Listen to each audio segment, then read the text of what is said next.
श्रीगुरुभ्यो नमः। श्रीपरमात्मने नमः। श्रीपरमात्मने नमः। हरिः ओम्। हरिः ओम्। राजवेद्या राजगुह्य राजविद्या राजगुह्य योगो नाम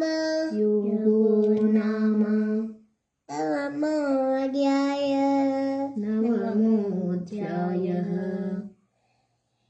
श्रीभगवानुवाच श्रीभगवानुवाच इदं तु ते गुह्यतमम् इदं तु ते गुह्यतमम् प्रवक्ष्याम्यनसूयवे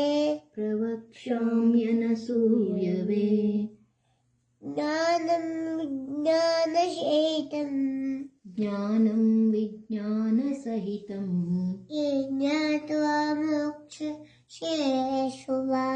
ये ज्ञात्वा मोक्षसे शुभात्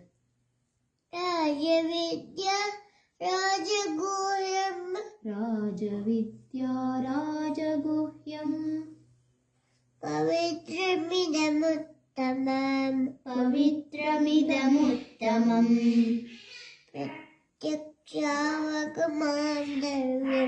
प्रत्यक्षावगमं धर्म्यम् सुसुखं कर्तुमव्ययम् अश्रद्धदानः पुरुष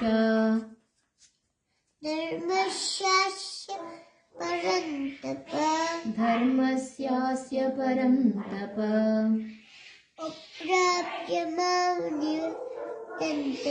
अप्राप्य मां निवर्तन्ते मृत्युसंसारवर्त्मनि मया ततमिदं सर्वं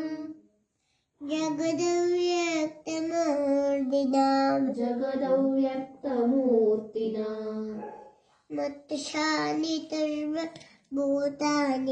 मत्स्थानि सर्वभूतानि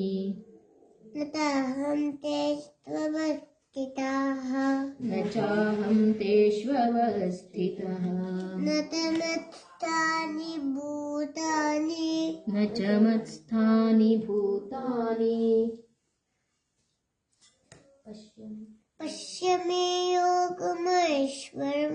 पश्य मे योगमैश्वरम्